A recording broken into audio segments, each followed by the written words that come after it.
Bienvenidos al curso online sobre los nuevos retos de las tecnologías del lenguaje humano. Soy José Manuel Gómez, miembro del Grupo de Investigación de Procesamiento del Lenguaje Natural de la Universidad de Alicante. Yo voy a ser vuestro guía en esta lección sobre introducción al método científico. En las sucesivas lecciones iremos profundizando y adaptando este tema a las peculiaridades de la investigación en las tecnologías del lenguaje humano. Pero en esta lección introductoria daremos una visión general sobre qué es la ciencia. La ciencia es de vital importancia para nuestra vida. Sin esta, no podríamos mantener nuestra sociedad por un solo día. Pero, ¿qué es la ciencia? La ciencia no es más que un conjunto de reglas y buenas prácticas que se conoce como método científico. Por lo tanto, para saber cómo funciona la ciencia, tenemos que conocer su método. El método científico es bastante similar a cómo un detective descubre un delito. Primero, observa la escena del crimen. Después, analiza las pistas que encuentra y realiza ciertas hipótesis de cómo pudo haber ocurrido, detallándolas con la mayor precisión posible. Siguiendo las distintas hipótesis, las contrasta con más información que las validen, las refuten o, simplemente, las redefinan con el objetivo de obtener unas conclusiones. Nuestro detective repite este proceso afinando cada vez más los detalles hasta encontrar al culpable. Un buen ejemplo del método científico es una anécdota real ocurrida en el Hospital General de Viena entre 1844 y 1847. Durante el año que nacía el gran filósofo Friedrich Nietzsche, en una sección de este hospital de la capital de Austria, morían de forma alarmante en un solo año 260 mujeres tras el parto, bastante más que en otras secciones del mismo hospital. En los sucesivos años la cosa no mejoró, llegando a morir más de 1 de cada 10 parturientas, hasta que en 1846 Ignaz Semmelweis fue nombrado director del centro.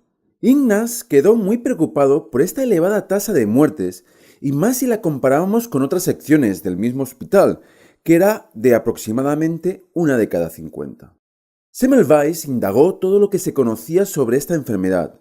Buscó en libros y revistas científicas las informaciones publicadas, y aunque la opinión más extendida era que se trataba de una epidemia, esto no explicaba por qué solo afectaba a una de las secciones del hospital.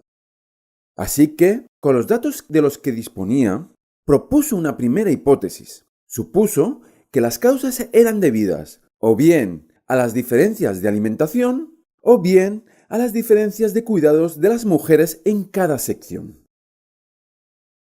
Mientras que muchos vendedores de humo o malos investigadores se quedan en este punto y no intentan contrastar sus hipótesis, sino que las dan por ciertas, Semmelweis indagó y comprobó la validez de esta. Verificó que la comida era idéntica en ambos casos y el tratamiento recibido por las pacientes era similar. Así pues, ninguna de estas conjeturas iniciales resultaron ser ciertas. Un colega del mismo hospital, viendo en el callejón sin salida en que se había metido Ignaz, le sugirió la idea de que quizás las muertes podrían deberse a problemas psicosomáticos, es decir, a razones psicológicas. Supuso que la culpa la tenía el terror que producía la campanilla del sacerdote cuando iba a ofrecer la extremaunción a las pacientes moribundas. Para ofrecer el último consuelo, el sacerdote iba precedido de un acólito que hacía sonar la campanilla. El procedimiento era el mismo en las dos secciones, pero la distribución de las habitaciones hacía que mientras en la segunda el acceso era directo, en la primera tenía que pasar antes por varias habitaciones, y el sonido de la campanilla podía provocar un efecto nocebo, al pensar que el cura iba por ellas y haciéndolas más vulnerables a la enfermedad.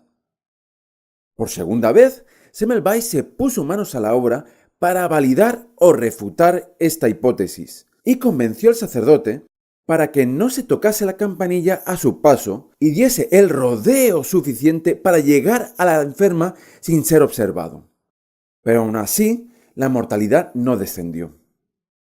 Pese al desengaño de este resultado, Ignaz Semmelweis siguió buscando diversas causas hasta que en 1847 un cirujano del mismo hospital se cortó con un escalpelo mientras practicaba una autopsia. Esto le provocó una infección y murió tras una larga agonía en la que mostró exactamente los mismos síntomas que el de la fiebre postparto. A mediados del siglo XIX, todavía se desconocía el papel de los microorganismos en ese tipo de infecciones.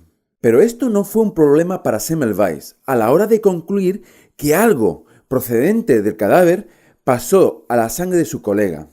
A este algo lo denominó materia cadavérica.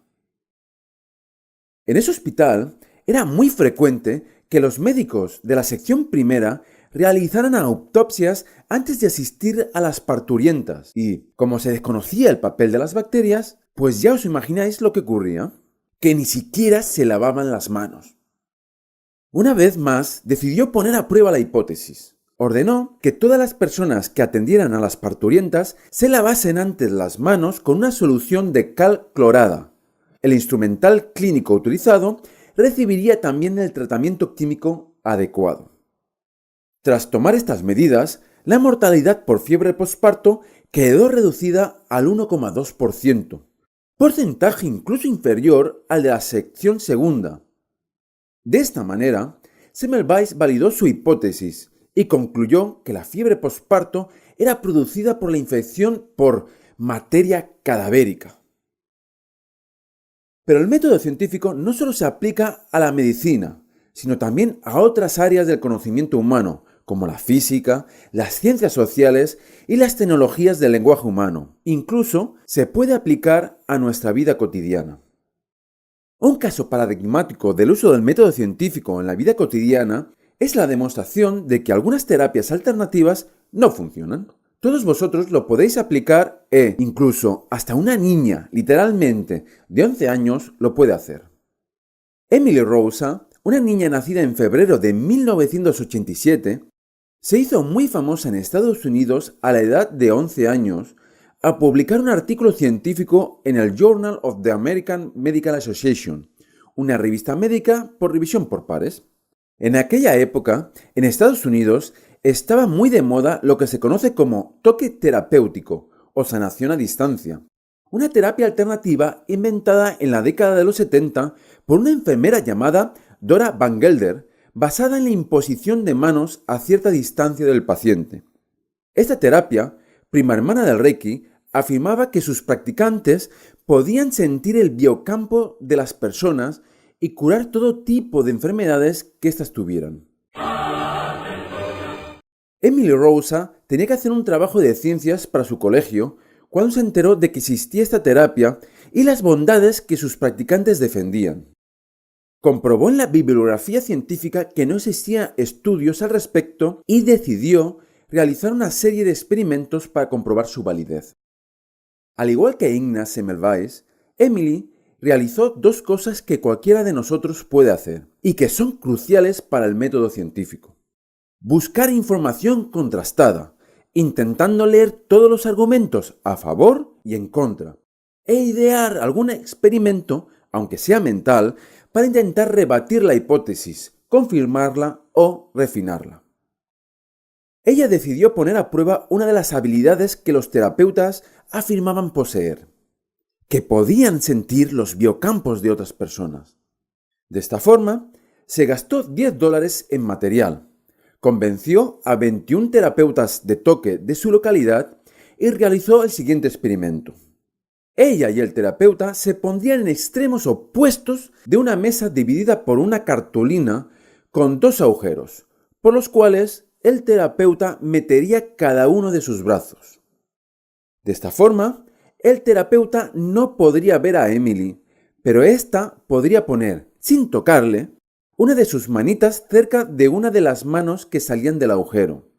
Cada vez, Emily lanzaba una moneda al aire y con el resultado decidía poner su mano próxima a la mano derecha o izquierda del terapeuta, que, por supuesto, no podía ver nada. Entonces le preguntaba en qué mano se encontraba la suya y apuntaba los aciertos y los errores. Se suponía que el terapeuta tendría que notar dónde se encontraba la manita de Emily y todos los participantes en este estudio mostraron su confianza en poder detectarlas cuando se les explicó este sencillo experimento. Pero no fue así. Se hicieron 280 pruebas y los terapeutas solo acertaron 123, un 44%, ligeramente inferior al 50% que se hubiera esperado del puro azar. Los terapeutas estaban asombrados. Algunos de ellos estaban honestamente convencidos de su capacidad para sentir el campo energético humano, y en una prueba tan simple, su poder les había abandonado. Otra cosa es que estos fueran sinceros consigo mismos y dejaran de practicar esta terapia desde entonces. Como hemos visto en esta lección, todo avance y conocimiento actual se basa en la ciencia, y la ciencia no es más que una receta para evitar que nuestros propios prejuicios o creencias nos impidan llegar a un conocimiento objetivo. Además, hemos visto que se puede aplicar a muchas áreas del conocimiento y de nuestra vida. En la siguiente lección veremos cómo se aplica el método científico en el área de las tecnologías del lenguaje humano. Ahora te animo para que realices los ejercicios y tareas que acompañan a esta lección. Espero que hayas disfrutado de esta charla y nos veremos en la próxima. Os recuerdo que os podéis poner en contacto con nosotros a través del correo moctlh@gmail.com, la cuenta de Twitter @moctlh o visitar la página oficial del curso en Google+.